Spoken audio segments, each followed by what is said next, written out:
SSC তে ভালো ফলাফল করার জন্য তোমাকে প্রথমে 3টি কাজ করতে হবে। সেই 3টি কাজ কি? 1 নম্বর হচ্ছে সাবজেক্ট ম্যাপিং, তোমাকে সাবজেক্ট ম্যাপিং করতে হবে। 2 নম্বর হচ্ছে সিদ্ধান্ত আগে নিতে হবে, এবং সবশেষ 3 নম্বর হচ্ছে যে সময়কে ভাগ করতে হবে। অর্থাৎ যে আমাদের হাতে যে 3 মাস সময় রয়েছে, এই 3 মাস সময়কে তুমি ভাগ করে পড়তে হবে।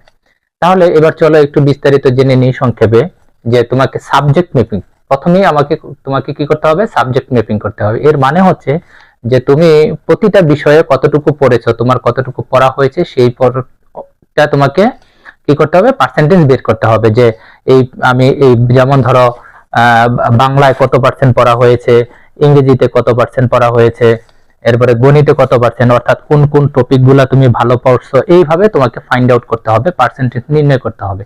এটা হলো প্রথম কাজ। দ্বিতীয় কাজ হচ্ছে তোমাকে কি কাজ করতে হবে? যে সিদ্ধান্ত আগে নিতে হবে। অর্থাৎ তুমি কোন চ্যাপ্টার থেকে বা কোন বিষয়গুলো, কোন প্রশ্নগুলো তুমি আগে দিবা, বা কোন কোন চ্যাপ্টার থেকে প্রশ্নের উত্তর করবা, সেটা তোমাকে আগেই ঠিক করে নিতে হবে পরীক্ষার আগে, যাতে তোমার একটা গুড একটা প্রিপারেশন হয়। অর্থাৎ ভালো প্রিপারেশন নেওয়ার জন্য তোমাকে আগে ঠিক করে নিতে হবে। যেমন ধরো গণিতের ক্ষেত্রে তোমাদের অনেকগুলো অপশন থাকে, যেমন পরিসংখ্যান থেকে একটা অঙ্ক দিতে হয় এরকম, তারপরে যে বীজগণিতের রাশি এখান থেকে হয়। তো সবগুলো চ্যাপ্টার হয়তো বা তোমার জন্য করার দরকার হবে না, কোন কোন চ্যাপ্টার তোমার কাছে সহজ মনে হয় সেই চ্যাপ্টার গুলো তুমি আগে ফাইন্ড আউট করে এইভাবে পড়তে হবে। এরপরে সবশেষে যে কাজটা তোমাকে করতে হবে সেটা হচ্ছে কি, যে সময়কে ভাগ করতে হবে। এই সময়টাকে 3 মাস সময় যে আমাদের হাতে আছে, এই 3 মাস সময়কে আমরা 3টা ভাগে ভাগ করব। প্রথম মাসে তোমাকে করতে হবে যে বইয়ের সারা বছরে যা পড়েছো, বইয়ের দাগানো অংশগুলো তোমাকে পড়তে হবে। তারপরে যে ছোটখাটো তুমি কিছু নোট হয়তো বা করেছো এই সারা বছর ধরে, এই নোটগুলো পড়বা, এবং যে গ্যাপগুলো তোমার রয়ে গেছে, অর্থাৎ তুমি যা যা পড়া হয় নাই, এইগুলা প্রথম মাসে পড়ে ফেলতে হবে।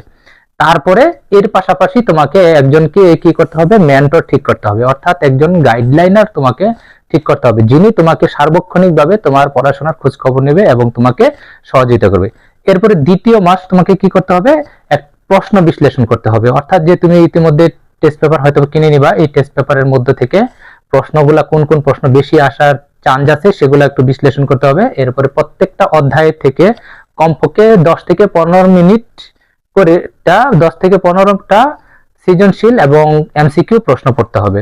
এরপরে প্রতিদিন একটা করে 15 থেকে 20 মিনিটের তুমি কি করবা? ছোট করে একটা পরীক্ষা দিবা। এটা নিজে নিজেই দিতে পারো বাসায় বসে। এরপরে পরীক্ষা দিয়ে তুমি তোমার টিউটরকে বা মেন্টরকে তুমি দেখাইতে পারো, অথবা ওনার সহযোগিতা তুমি সেই কাজটা করতে পারো।